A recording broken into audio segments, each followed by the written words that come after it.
Down the ages past, Allah sent His messengers to deliver humankind from darkness to light.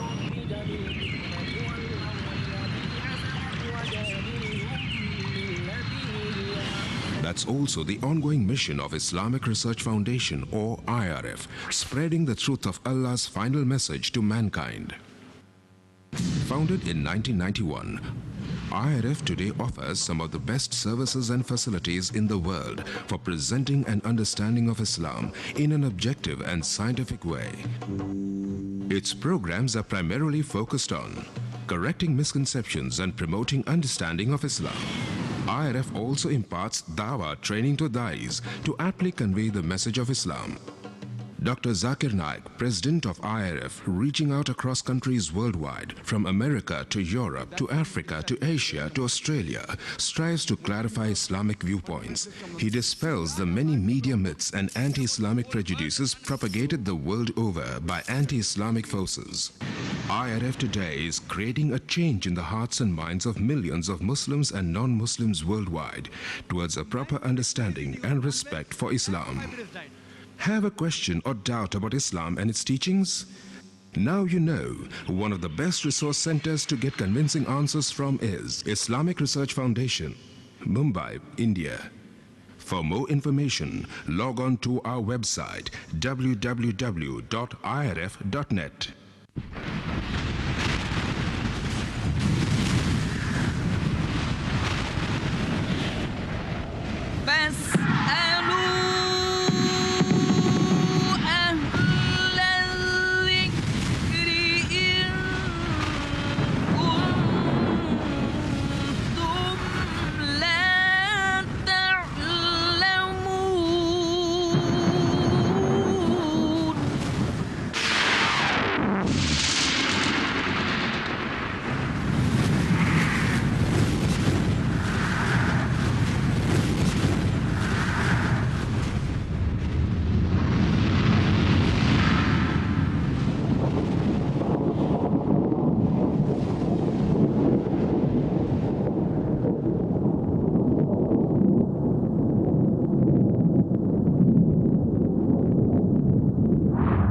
السلام علیکم ورحمۃ اللہ وبرکاتہ.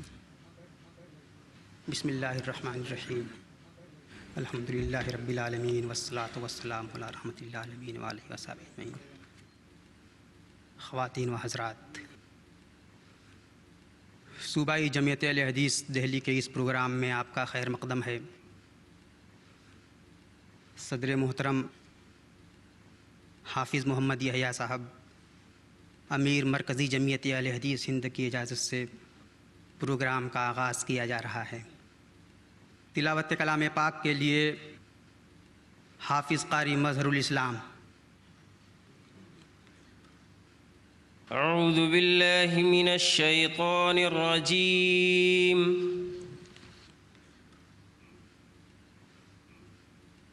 بسم اللہ الرحمن الرحیم.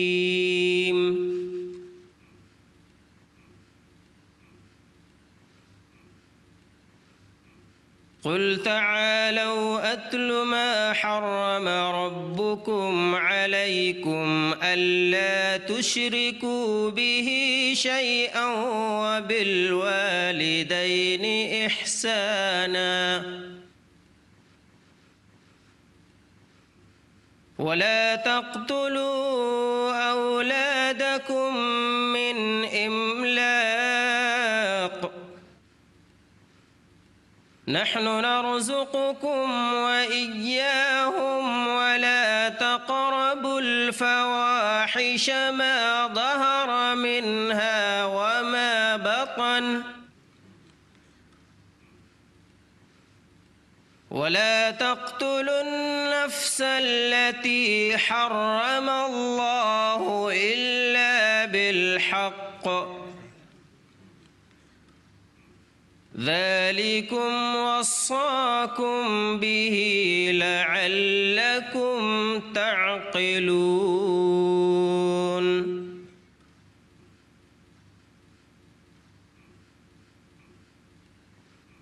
ولا تقربوا مال اليتيم إلا بالتي التي هي أحسن حتى يبلغ أشده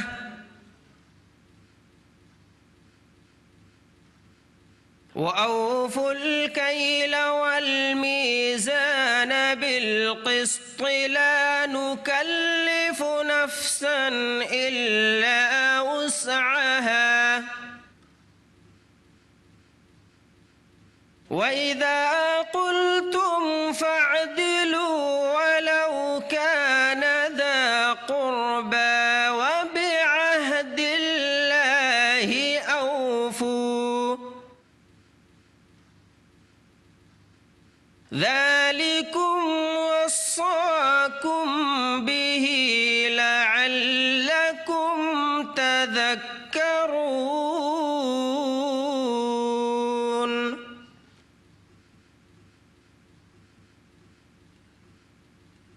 وأن هذا صراطي مستقيما فاتبعوه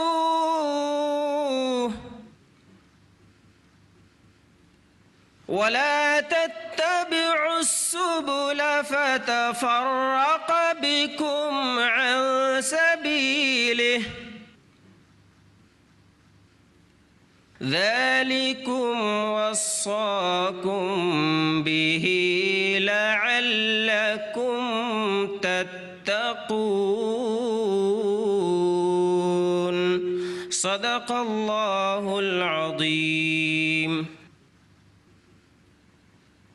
قرآن پاک کی ان آیات کا ترجمہ پیش کریں گے مولانا رضا اللہ عبد الکریم، نائب ناظم مرکزی جمعیت اہل حدیث ہند.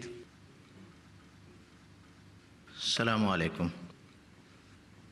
تلاوت کی گئی آیات کا ترجمہ اس طرح ہے: ان سے کہیے آؤ میں تمہیں پڑھ کر سناؤں کہ تمہارے رب نے تم پر کیا کچھ حرام کیا ہے.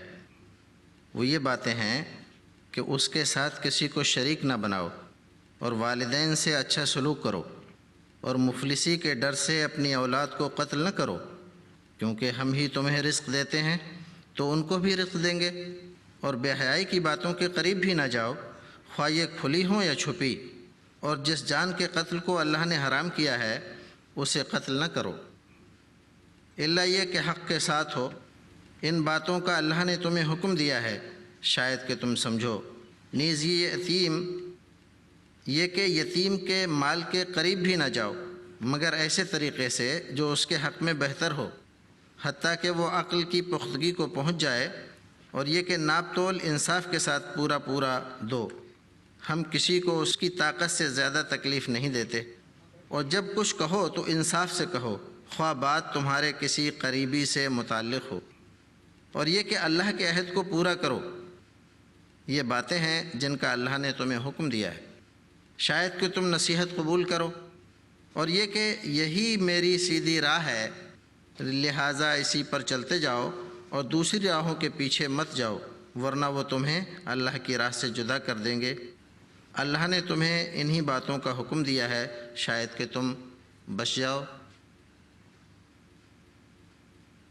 اس پروگرام کی نوعیت اور آج کے اس پروگرام میں اسلام مسکنسیپشنز اینڈ کلیریفیکیشن کے ٹاپک پہ خطاب کرنے والے ریਨਾؤنڈ اسلامی اسکالر محترم ڈاکٹر ذاکر نائک کا تعارف پیش کرنے کے لیے صوبائی جمعیت کے امیر محترم حافظ شکیل احمد میٹھی صاحب کو دعوت دے رہا ہوں.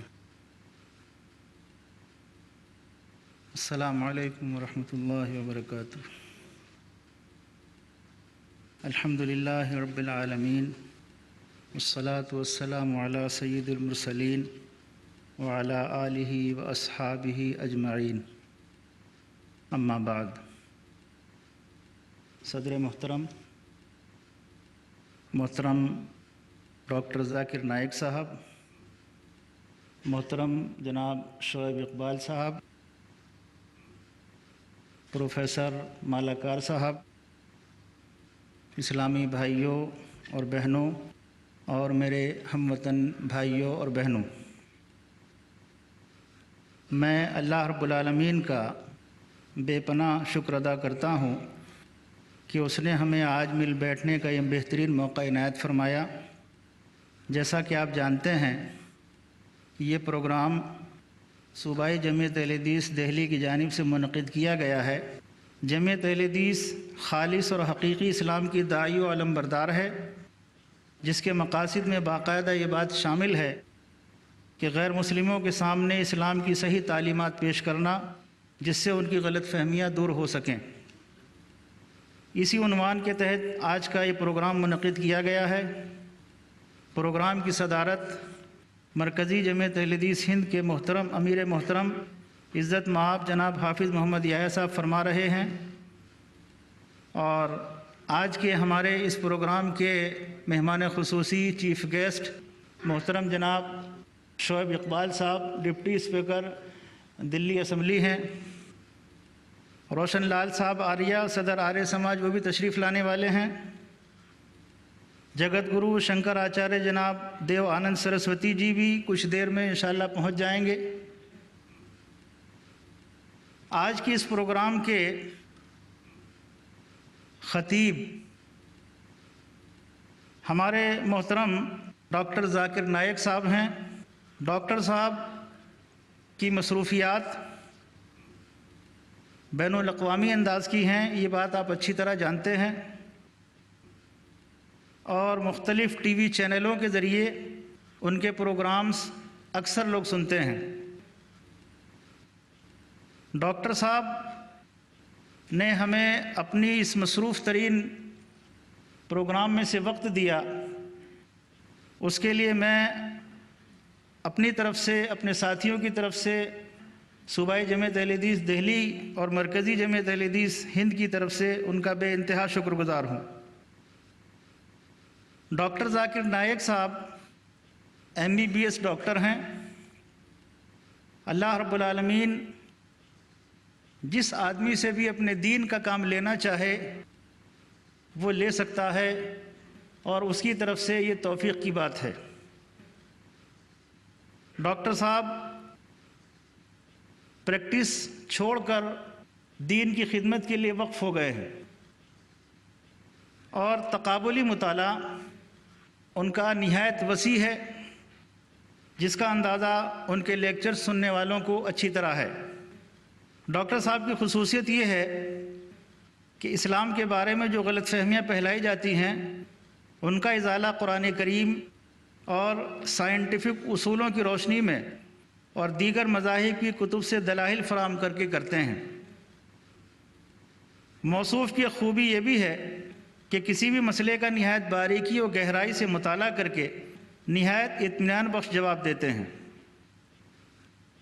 ڈاکٹر صاحب نے گزشتہ 8 برسوں میں کینیڈا، امریکہ، برطانیہ، سعودی عرب، متحدہ عرب امارات، Kuwait, Qatar, Bahrain, Australia, South Africa, Botswana, Malaysia, Singapore, Hong Kong, Thailand, Guyana اور دیگر ممالک کے دورے کیے ہیں، اور 800 سے زیادہ لیکچرز دیے ہیں۔ دنیا کے کئی مذاہب کے رہنماؤں کے ساتھ موصوف کی گفتگو اور مناظرے ہوئے ہیں، جن میں قابل ذکر doctor William Campbell of America ہیں، جن سے قرآن کریم اور بائبل سائنس کی روشنی میں اس عنوان پر آپ کی گفتگو ہو چکی ہے اور بہت کامیاب رہی ہے۔ یہ گفتگو اپریل 2000 میں ہوئی تھی۔ شیخ احمد دیدات جو اسلام کے بین الاقوامی سطح کے عظیم داعی و مبلغ ہیں، انہوں نے ڈاکٹر صاحب کو 1994 میں پیار سے دیدات پلس کہا تھا۔ مئی 2000 میں شیخ دیدات نے ڈاکٹر صاحب کو ایک توصیفی سند دیتے ہوئے اس میں لکھا ہے، جو کام ان کو 40 سال کرنے میں لگے وہ کام ذاکر صاحب نے 4 سال میں کر دیا۔ ڈاکٹر صاحب مسلسل ٹی وی چینلز پر آتے ہیں جو تقریباً 150 ممالک میں دیکھے جاتے ہیں، ٹی وی اور ریڈیو پر انٹرویو کے لیے بلائے جاتے ہیں، مناظرے، خطابات، سمپوزیم، CD اور ویڈیو آڈیو کیسٹس بڑی تعداد میں دستیاب ہیں۔ ان کے علاوہ کئی کتابیں بھی اسلام اور دیگر مذاہب کے تقابلی مطالعے پر ڈاکٹر صاحب لکھ چکے ہیں۔ حاصل یہ ہے کہ ڈاکٹر صاحب کی شخصیت اس وقت بین الاقوامی سطح پر اسلام کے داعی و مبلغ کی ہے۔ ہماری دعا ہے رب العالمین آپ کو صحت و عافیت کے ساتھ رکھے، اسلام کی زیادہ سے زیادہ خدمت کی توفیق عطا فرمائے، اسلام کی دعوت اچھے سے اچھے انداز میں غیر مسلموں تک پہنچانے کی رب العالمین توفیق عطا فرمائے۔ اسی کے ساتھ میں یہ دعا بھی کرتا ہوں کہ رب العالمین ہماری اس مجلس کو، جو صرف اور صرف اسلام کی دعوت اور اس کے تعلق سے جو غلط فہمیاں مختلف لوگوں کے درمیان پھیلی ہوئی ہیں، ان کے ازالے کا اس کو سبب بنائے اور ہم سب میں اخلاص اور للہیت اور اتحاد پیدا فرمائے۔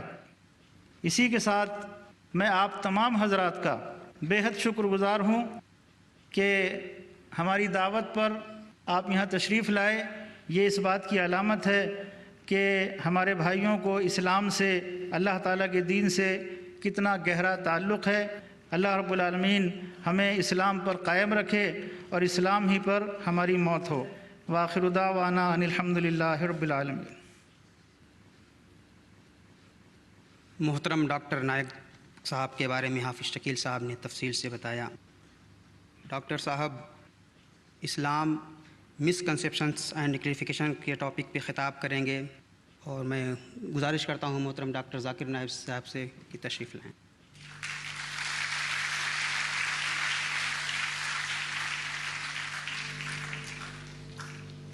الحمدللہ والصلاة والسلام علی رسول اللہ وعلی آلہ وصحبہ اجمعین، اما بعد، اعوذ باللہ من الشیطان الرجیم، بسم اللہ الرحمن الرحیم۔ ادعو الی سبیل ربک بالحکمہ والموعظۃ الحسنہ وجادلہم باللتی احسن، رب اشرح لی صدری ویسر لی امری واحلل عقدۃ من لسانی یفقہوا قولی۔ محترم شعیب اقبال صاحب، منچ پہ بیٹھے ہوئے علماء، میرے بزرگوں اور میرے بھائی اور بہنوں، میں آپ سب کا اسلامی طریقے سے خیر مقدم کرتا ہوں۔ السلام علیکم ورحمۃ اللہ وبرکاتہ۔ اللہ سبحانہ و تعالیٰ کی برکت اور رحمت آپ سب پہ ہو۔ آپ میں سے اکثر لوگ جانتے ہوں گے کہ میں تقریر اکثر انگریزی میں ہی کرتا ہوں۔ چند موقع پہ جب آرگنائزر اصرار کرتے ہیں کہ میں اردو میں ہی کہوں، چند موقع پہ صرف میں اردو میں تقریر کر چکا ہوں۔ اسی لیے آج بھی آرگنائزرز نے مجھ سے کہا ہے جامعۃ اہل حدیث دلی کے کہ تقریر صرف ہندی یا اردو میں ہونا چاہیے۔ اور آپ یہ جانتے ہوں گے کہ مجھے مہارت الحمدللہ انگریزی میں ہے، اردو زبان پہ مہارت نہیں ہے۔ تو آج کی تقریر میں جو بھی غلطیاں ہوں گی اس کے لیے معذرت چاہتا ہوں میں۔ اکثر جب میں انگریزی میں بھی تقریر کرتا ہوں، جو بھی غلطیاں ہوتے ہیں وہ شیطان اور میرے طرف سے ہوتے، جو حق کی بات ہوتے وہ اللہ سبحانہ تعالیٰ کی طرف سے ہوتے۔ لیکن آج کیونکہ خصوصاً میں اردو میں تقریر کر رہا ہوں تو ظاہر ہے کہ غلطیاں اور ہوں گی، تو اس کے لیے معذرت چاہتا ہوں۔ آج کی تقریر کا موضوع ہے اسلام کے متعلق غلط فہمیاں، اور ہر مسلمان یہ جانتا ہے کہ اس کا فرض ہے کہ وہ اسلام کی دعوت غیروں تک پہنچائے۔ اور اس تقریر کے شروع میں نے قرآن مجید کی ایک آیت کی تلاوت کی، سورہ نحل سورہ نمبر 16 آیت نمبر 125، اس میں اللہ سبحانہ تعالیٰ فرماتے ہیں ادعو الی سبیل ربک بالحکمہ والموعظۃ الحسنہ وجادلہم باللتی احسن، جس کے معنی ہے کہ سب لوگوں کو بلاؤ اللہ کی راہ کی طرف حکمت کے ساتھ اور اچھی باتوں کے ساتھ، اور لوگوں سے بحث کرو حسن کے ساتھ اور اچھے طریقے کار کے ساتھ۔ لوگوں کو اسلام کا پیغام پہنچانے کے کئی طریقے ہیں۔ کچھ طریقے میں سفلتا اور ملتی ہے، کچھ میں کم سفلتا ملتی ہے۔ سب سے عام طریقہ جو مسلمان استعمال کرتے ہیں اسلام کا پیغام پہنچانے کے لیے غیر مسلم کو، وہ ہے کہ اسلام کے بارے میں سینکڑوں اچھی باتیں کرتے ہیں. یہ طریقہ بھی ایک طریقہ ہے جو صحیح ہے، لیکن عام طور پہ اگر کوئی غیر مسلم سے آپ اسلام کے بارے میں سینکڑوں اچھی باتیں کرتے ہیں اور مان لو مثال کے طور پہ کہ وہ ان باتوں کو قبول کرتا ہے، پھر بھی اس غیر مسلم کے دماغ میں یہ سوال رہے گا اور وہ شاید کہیں گا ٹھیک ہے اسلام میں اچھی باتیں ہیں، لیکن آپ وہی مسلم ہیں، وہی مسلمان ہیں جو فنڈامنٹلسٹ ہے، جو بنیاد پرست ہے، جو ٹیررسٹ ہے. آپ وہی مسلمان ہیں جو ایک سے زیادہ شادی کرتا ہے، ایک سے زیادہ بیوی رکھتا ہے. آپ وہی مسلمان ہیں جس نے اپنا دین تلوار کے بل پر پھیلایا. یہ چند باتیں جو اس کے دماغ میں ہیں وہ اسے اسلام کی اچھائیاں قبول کرنے سے روکتی ہے. اسی لیے جب بھی میں کوئی بھی غیر مسلم سے ملتا ہوں میں پہلا سوال اس سے کرتا ہوں کہ آپ کو اسلام میں کیا غلط لگتا ہے، آپ کے پاس اسلام کے خلاف کیا چیزیں، اور میں اسے مطمئن کرتا ہوں کہ اس کے علم کے حساب سے، بھلے اسے علم میڈیا کے ذریعے ملا یا کتابوں کے ذریعے ملا، صحیح یا غلط، جو بھی علم اس غیر مسلم کے پاس ہے، میں اس سے پہلا سوال پوچھتا ہوں آپ کو اسلام سے کیا ناراضگی ہے، آپ کو اسلام کے متعلق کیا چیز آپ کو غلط لگتی ہے. اور میں اسے مطمئن کرتا ہوں کہ وہ اسلام کے خلاف بھی بات کر سکتا ہے، قرآن کے خلاف بھی بات کر سکتا ہے، اور جب وہ مطمئن ہو جاتا ہے تو وہ غیر مسلم 2 یا 3 سوالات اسلام کے متعلق کرتا ہے. اور میرے 10 سال سے زیادہ تجربے میں میں اس نتیجے پہ پہنچا ہوں کہ لگ بھگ عام غیر مسلم کے دماغ میں 20 سوالات اسلام کے متعلق ہے. اور یہ سوالات جو ہیں کبھی بھی آپ غیر مسلم سے پوچھیں گے کہ آپ کو اسلام کے بارے میں کیا ناراضگی ہے، آپ کو اسلام کے بارے میں کیا چیز پسند نہیں ہے، تو وہ 2 یا 3 یا 4 سوالات کرتا ہے. اور الحمدللہ یہ سوالات یہ 20 سوالاتوں میں سے ہی ہوتا ہے. 90% یہ 3 یا 4 سوال جو کریں گے غیر مسلم یہ 20 سوالات کے اندر سے ہی ہوتا ہے. یہ کامن عام 20 سوالات جو غیر مسلم کے ذہن میں کیسے آئے؟ جس طریقے سے میڈیا اسلام کو پیش کرتا ہے اس طریقے سے یہ سوالات آتے ہیں. اور آج کی انٹرنیشنل میڈیا، چاہے وہ انٹرنیشنل نیوز پیپر ہو، انٹرنیشنل میگزین ہو، ریڈیو اسٹیشن ہو، ٹیلی ویژن سیٹلائٹ چینل ہو، یہ سب انٹرنیشنل میڈیا اسلام کے متعلق غلط فہمیاں پھیلاتے ہیں. اور کچھ میڈیا خصوصاً اسلام کے خلاف پروپیگنڈا کرتے ہیں. اور جس طریقے سے میڈیا اسلام کو پیش کرتا ہے اس طریقے سے یہ سوالات ان کے ذہن میں آتے ہیں. آج کی تاریخ میں جو 20 سوالات عام غیر مسلم کے دماغ میں ہیں، 10-20 سال پہلے یہ سوالات کچھ اور تھے. 20 سال بعد شاید یہ سوالات پھر بدلیں گے. جس طریقے سے میڈیا اسلام کو پیش کرتا ہے اس طریقے سے یہ سوالات غیر مسلم کے دماغ میں آتے ہیں. اور یہ 20 سوالات سارے دنیا میں، سارے ممالک میں وہی ہے. کچھ 1 یا 2 سوالات ڈپینڈنگ اپون دا سوسائٹی، معاشرے کے حساب سے، اس سوسائٹی کے کلچر کے حساب سے شاید 1 یا 2 سوالات اور ہوں گے. لیکن یہ باقی 20 سوالات سارے دنیا کے ممالک، بھلے امریکہ ہو، انگلینڈ ہو، سنگاپور ہو، ملیشیا ہو یا انڈیا ہو، یہ سوالات سیم ہیں، وہی ہیں. جتنا وقت مجھے دیا گیا ہے اس وقت میں شاید ممکن نہیں کہ میں سارے 20 سوال کا جواب دوں. کوشش کروں گا کہ کم از کم آدھے سوالات کا جواب دوں. آج کی تاریخ میں اگر ہم یہ سارے سوالات کا جواب حکمت سے قرآن اور صحیح حدیث کی روشنی میں دے. بھلے غیر مسلم اسلام قبول نہیں کرے لیکن کم از کم ان کے دل میں جو نفرت ہے وہ کم از کم دور کر سکتے ہیں. اور ہمارا فرض ہے کہ غلط فہمیاں ہم غیر مسلم کے ذہن سے دور کریں. آج کی تاریخ میں سب سے پہلا نمبر 1 مسکنسیپشن جو ہے آج کی تاریخ میں خصوصاً 11 سپتمبر کے بعد وہ ہے کہ مسلمان ایک فنڈامنٹلسٹ ہے, مسلمان ایک ٹیررسٹ ہے. اس کی معنی کہ مسلمان ایک بنیاد پرست ہے, ایک دہشت گرد ہے. اور عام طور پہ آپ دیکھیں گے ٹیلی ویژن چینلز میں, انٹرنیشنل نیوز پیپرز پہ, میگزینز پہ مسلمان کو ہمیشہ کہا گیا ہے کہ وہ فنڈامنٹلسٹ ہے, بنیاد پرست ہے. بنیاد پرست کے معنی کیا ہوتی ہے؟ بنیاد پرست وہ شخص ہے جو شدت سے بنیادی باتوں پہ عمل کرتا ہے. مثال کے طور پہ اگر ایک سائنٹسٹ کو اچھا سائنٹسٹ بننا ہے تو اس کے لیے ضروری ہے کہ وہ سائنس کی بنیادی باتوں کو جانے اور اس کے اوپر عمل کرے. جب تک وہ سائنس کے میدان میں بنیاد پرست نہیں ہے وہ اچھا سائنٹسٹ بن ہی نہیں سکتا.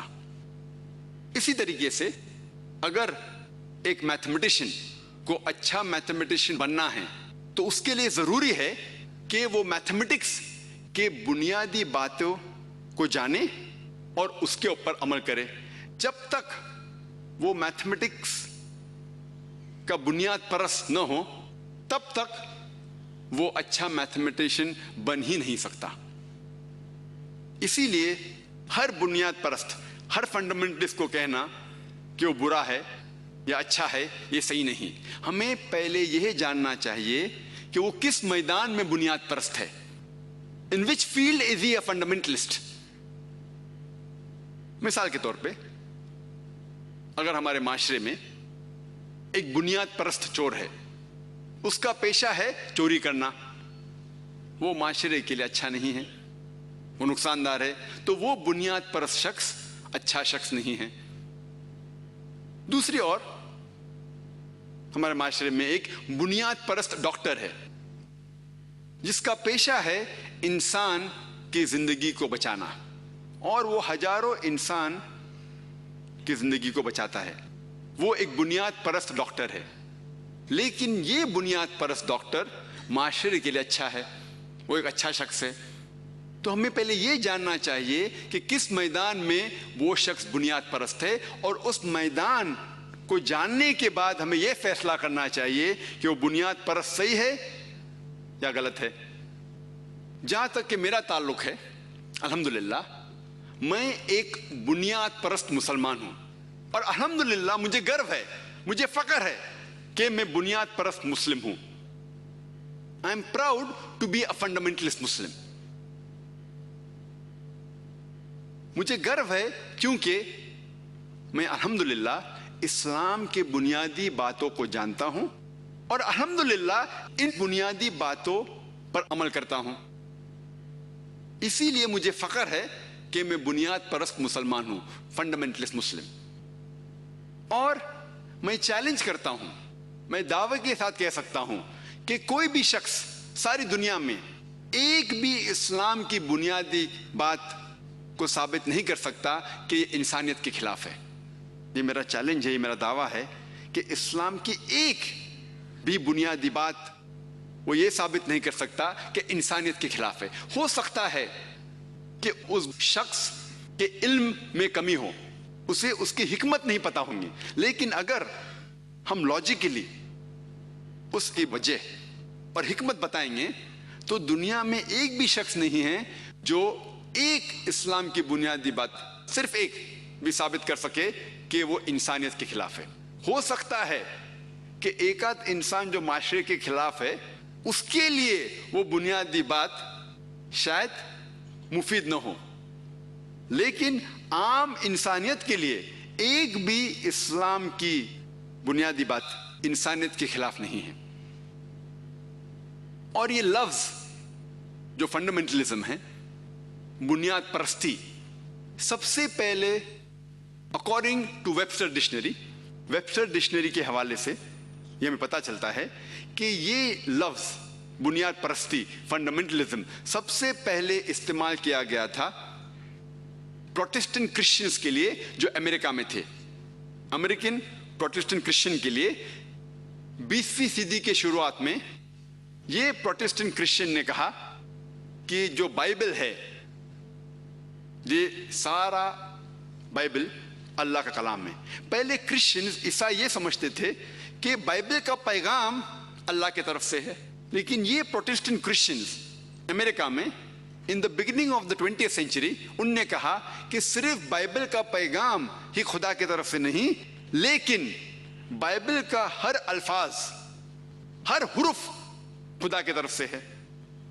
اگر کوئی شخص یہ ثابت کر سکے کہ بائبل کا ہر الفاظ, ہر حرف خدا کی طرف سے ہے, تو یہ بنیاد پرستی اچھی چیز ہے. لیکن اگر کوئی یہ ثابت کر سکے کہ بائبل کا ہر الفاظ, ہر حرف خدا کا کلام نہیں ہے, تو یہ بنیاد پرستی اچھی چیز نہیں ہے. اگر آپ آکسفورڈ ڈکشنری پڑھیں گے, اس میں فنڈامنٹلسٹ کا ڈیفینیشن دیا گیا ہے. According to Oxford Dictionary, fundamentalist is a person who strictly adheres to the ancient doctrine of any religion. Oxford Dictionary میں یہ لکھا ہوا ہے کہ بنیاد پرست شخص وہ ہے جو شدت کے ساتھ کوئی مذہبی کتاب پر عمل کرتا ہے. لیکن اگر آپ ریوائزڈ ایڈیشن پڑھیں گے آکسفورڈ ڈکشنری کا, اس میں ڈیفینیشن میں ذرا تبدیلی ہے. اگر آپ نیا ایڈیشن پڑھیں گے, اس میں لکھا ہوا ہے کہ بنیاد پرست شخص وہ ہے جو شدت کے ساتھ کوئی مذہب کی کتاب پہ عمل کرتا ہے, خصوصاً اسلام. ابھی نئی ایڈیشن میں ہے بنیاد پرست مطلب جو خصوصاً اسلام کی مذہبی کتاب پہ عمل کرتا ہے, مطلب مسلم. اگر آپ یہ ورڈ سنیں گے فنڈامنٹلسٹ یا بنیاد پرست, فوراً آپ کے ذہن میں آنا چاہیے وہ ہے مسلم. حالانکہ یہ پہلے استعمال کیا گیا تھا عیسائی لوگ کے لیے, آج استعمال کیا جا رہا ہے مسلم کے لیے. جب بھی آپ یہ سنیں گے لفظ فنڈامنٹلسٹ یا بنیاد پرست, آپ کے ذہن میں آئے گا مسلم, کہ وہ ٹیررسٹ ہے, دہشت گرد ہے.